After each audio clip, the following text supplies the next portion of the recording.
So, ano ba yung mga biggest mistake ng isang OFW when it comes to money? Yun yung magiging topic natin for today. Topic, parang teacher. Anyways. So, for me, the top 3 mistake based sa nakikita ko sa paligid or even sa mga social media posts. Siyempre, may mga nag-share din naman, diba? So, while I do this vlog, mag-skincare na muna ako kasi hindi ako napag-skincare. This is just a toner from CosRX. So, feeling ko ang una-una talaga na dapat tinitignan natin kapag when it comes to handling money is yung emotional aspect on how you handle your money. Ako, graduate na ako sa ganong emotional, yung hindi ka nagsiset ng boundaries sa family members or whoever na nag-aas ng help, financial help. Kasi people thought na, especially mga wala sa abroad, they thought na ang buhay ng isang OFW is comfortable. Nakikita nila yung mga pinopost natin sa social media, waiting outside, namamasyal. Hindi nila nakikita yung behind the scenes ng mga happy photos na yon, happy memories na yon, na akala nila para tayong mga ATM na anytime we can send them money whenever they ask some financial help. So, isa sa mga kailangan nyo talagang tignan sa perspective ko you really have to say no, especially kung wala talaga kayong extra for that. Kasi kapag binigay mo yung isang bagay na natitira para sa sarili mo, how would you be able to help? Sabi nga, 'di ba, you cannot help someone unless you're having enough or hindi enough, more than enough. Kasi kung ibibigay mo yun sa taong yun na nanghihingi dahil naawa ka, yun yung emotional aspect of not setting boundaries kasi naawa ka dun sa family members mo. He was or she was asking some financial help dahil may problema siya, dahil wala silang makain, dahil ang daming reasons. Pero kung hindi mo kaya talaga magbigay, never ever send that money na natitira sa sarili mo to that person kahit na naawa ka kasi ikaw ang magsasuffer in the end. No one will help you, especially kung nasa abroad ka. Gumagalaw yung camera ko kasi. So, wala talagang tutulong sa'yo. Well, if you have friends, okay. Pero syempre, di ba, pare-pare lang naman kayo na situation eh. Kumbaga, you're doing, or you're working hard sa abroad, malayo sa family mo, di ba? The emotional side of it is malayo ka sa family, but then, kung lahat-lahat na lang ibibigay mo sa mga bawat isang nanghihingi sa'yo ng pera kasi nakita nila na nag-Starbucks ka, char. So, you have to stop saying yes for every request or every messages na nare-receive nyo sa messenger asking your support or asking some financial help. I think that one, kailangan mong, feeling ko based din naman to sa experience ko, you really have to work on your money belief kasi doon papasok yung emotional aspect of making mistakes when it comes to handling your money. Kasi kapag yung paniniwala mo about sa money is you cannot bring your money in your grave or sa pag nawala ka na sa mundo. Minsan people think na money is the cause or the root of all evil, pero parang hindi naman siya talaga applicable sa lahat ng bagay kung nagagamit mo ng tama yung pera mo. So, minsan, isa sa mga dahilan din is ano yung iisipin ng ibang tao kapag nag-no ka sa pag-ask nila ng financial help. So, for me, if wala talaga ako, I will not feel guilty kasi graduate na ako dun sa aspect ng buhay ko na kapag nag-no ako dun sa tao na nanghingi ng help, I would feel guilty or isipin ko ano yung sasabihin nila sa akin na madamot ako or what. Wala nang pakialam. Kasi I value my mental peace of mind than what other people will tell or will say about me, 'di ba? Tapos yung isa pa is yung parang kahit walang-wala ka na, nagbibigay ka pa rin. Oh my gosh, you have to stop doing that kasi you cannot give what you don't have. Yun lang.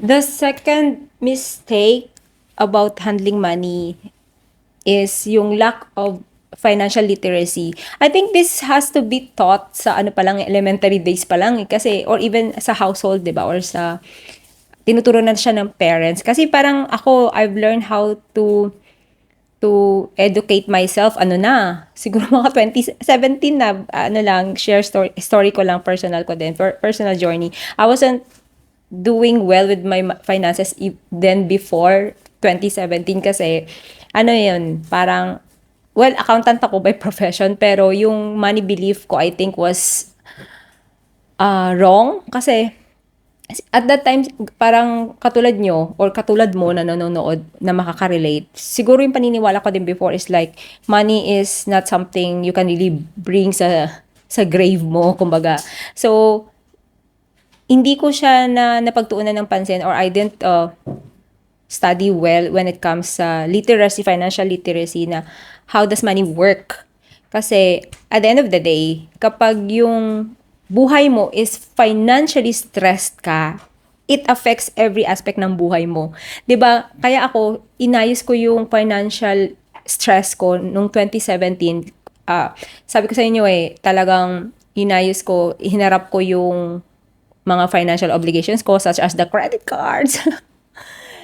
Ang dami kong ano noon, dami ko talagang tinipid for the entire 1 year yata. Hindi talaga ako gumawa pa talaga ako ng budget in an Excel form na sobrang detailed na may savings. Pero the first thing I did is to eliminate yung debts or yung utang kasi yun yung maghihila sa'yo pababa despite of saving money. Kasi kung ganun pa rin yung mindset mo when it comes to savings, then you're gonna fail yung yung pagsisave kung hindi mo na-eliminate pa yung mga utang mo. At ito yung isa sa mga mantra ko sa buhay, parang mantra? Even 1 cent or any, like 1 dirham or 1 peso, kailangan mo siyang bayaran kasi it's not about the value of the money but it's more about of the credibility na may bibigay mo sa tao. At the same time, para din sa sarili ko, ayaw kong maisipin na, ay, may utang ako sa ganito, ganyan. Alam mo yun? So, pagdating sa utang, as much as possible, I want to pay. And one more thing is yung walang habit of saving kasi, 'di ba, yung income mo tumaas pero yung expenses mo tumaas din. Saving habit is something you develop slowly. Hindi siya bigla-bigla na parang, okay, magsisave ako ng 10,000 dirhams per month. Hindi siya ganon. So, you start with small amounts. It doesn't have to be big. Kasi ang dinedevelop mo is yung habit, hindi yung amount. Kasi kahit gaano pa kalaki yung income mo, kung yung habit mo is hindi siya stable. Stable? Pwede ba yun? I mean, hindi ka consistent pala. Consistent is that right word. Kung hindi ka consistent when it comes to savings, no matter how big is your income, definitely, you're not gonna save enough kung hindi ka nag-develop ng saving habit. So, isa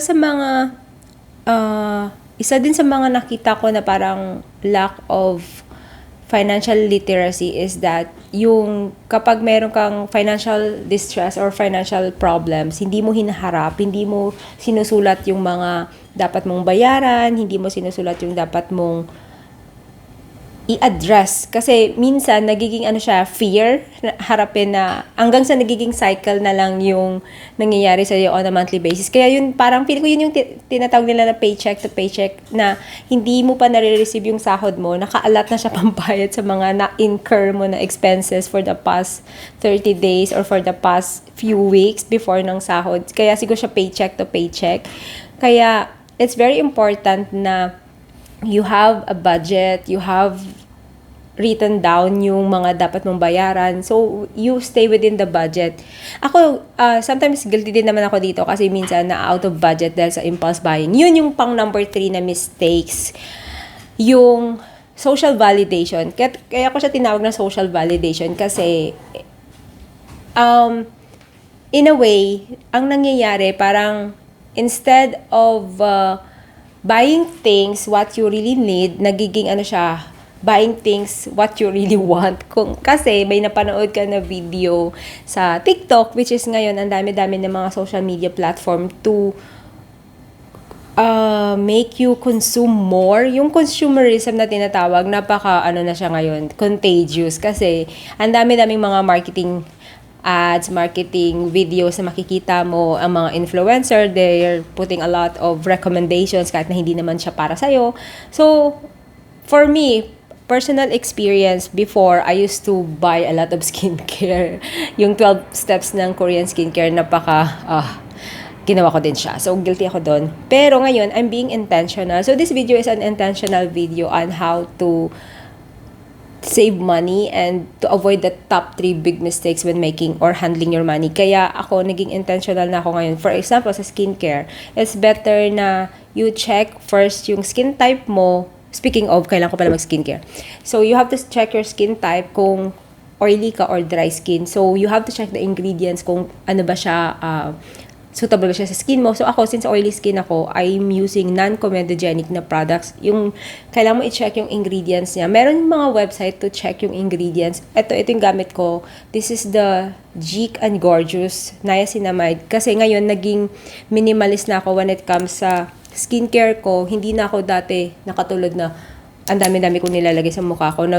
Ang ending, nagiging irritated lang din yung skin ko. Ngayon, mas minimal na siya. Toner, cleanser, toner, serum. Niacinamide is good kasi ano siya, brightening. And then, now, meron akong binago sa skincare routine ko since aging is real. Kaya kailangan na natin ng mga anti-aging. Actually, you have to start early sa anti-aging, sabi nga nila. Pero ako, dahil late na ako, late bloomer nga, kaya, ayun. Ito yung bagong routine na ginagawa ko, yung azelaic acid by Skinoren. So, this, I put on a daily basis, daytime siya. Tapos, sa nighttime, I put the tretinoin tretinoin is an anti-aging. Hindi to skincare video, pero I'm just run through with the products na ginagamit ko. So, I'm being minimalist and intentional when it comes to products na I'm using. At the same time, it saves me money and time sa pag-a-apply. Though, matagal pa rin ako mag-skincare, mag-makeup. So, yun. Ano pa ba yung isa sa mga... Yun, yung isa pa, I think yung social validation is, for example, share ko lang. Meron akong isang friend, hindi ko naman pangangalanan, 'di ba? Pero based sa personal experience ko, lalagay ko muna tong azelaic acid. Yung mga, kunwari, may makikita kang mga friends mo sa social media, they're traveling a lot, and then, makikita mo yung life nila, parang, sometimes may inggit ka, ay, buti pa siya, nag-travel, blah, blah, blah. So, sometimes you don't really know what's behind those travel photos, travel videos, or travel posts, kasi hindi mo alam na baon na pala sila sa utang, kasi they just want some validation from others to please others, or I don't know. Minsan kasi it's sometimes ano din yun parang it's about yourself kasi you wanted to show someone na okay, I'm having this life pero at the back of that life pala is baon sa credit card. So hindi mo kailangan mainggit. Just do your best na magkaroon ka din ng ganung klaseng buhay pero just make sure na hindi mo siya pinapangutang or hindi mo siya talaga alam mo yun, yung nagsasuffer ka behind those posts na hindi mo alam dahil sa habit mo na hindi ka save, mas nagpo-focus ka dun sa happiness temporary. Yun yung sinasabi, diba? Delayed gratification. Kumbaga, you save now, you keep low profile, and then later on, you enjoy life kasi there's nothing, ako, I always enjoy yung balanced life na ayoko naman na sobrang higpit sa pera tapos yung hindi ka na lumalabas, hindi ka na nag-enjoy. So, you still have to do that. Just do it in a balanced way. Ito, ginagamit ko tong Porito Mighty Bamboo Panthenol Cream. Malapit na itong maubos. So, isa na lang yung moisturizer ko ngayon. Before, ang dami kong moisturizer talaga. Tapos, yung isa pa na gusto ko rin i-address dito sa social validation is yung bumibili ka ng mga gamit na hindi mo kailangan. Ako, minimalist na ako sa gamit ko. Kasi it started when I was so stressed yung paglalaban ng damit. Nasi-stress ako sa mga yan. So, ngayon, ang damit ko, I make sure na I buy quality one. Dati, bumibili din ako na parang 20 dirhams na day-to-day fashion. Tapos ang bilis lang din masira kasi ilang laba lang nasisira na. Kaya I decided na okay, I'm gonna invest with the good quality brands para tumagal talaga siya. So yung mga damit ko, sobrang konti lang. Even yung mga underwear, konti lang din. Good for a week lang siya. So pag hindi ako naglaba ng isang linggo, wala akong isusuot. So napipilitan akong maglaba. Alam mo yon. And then I stick to minimalist na clothing or even yung kulay. So I'm starting to mix and match ngayon para alam mo yun, hindi mo kailangan talaga ng maraming damit. Yun lang. So sana naman may napulot kayong araw dito sa sa top 3 mistakes of handling or mga ginagawa ng OFW when it comes sa handling ng money nila.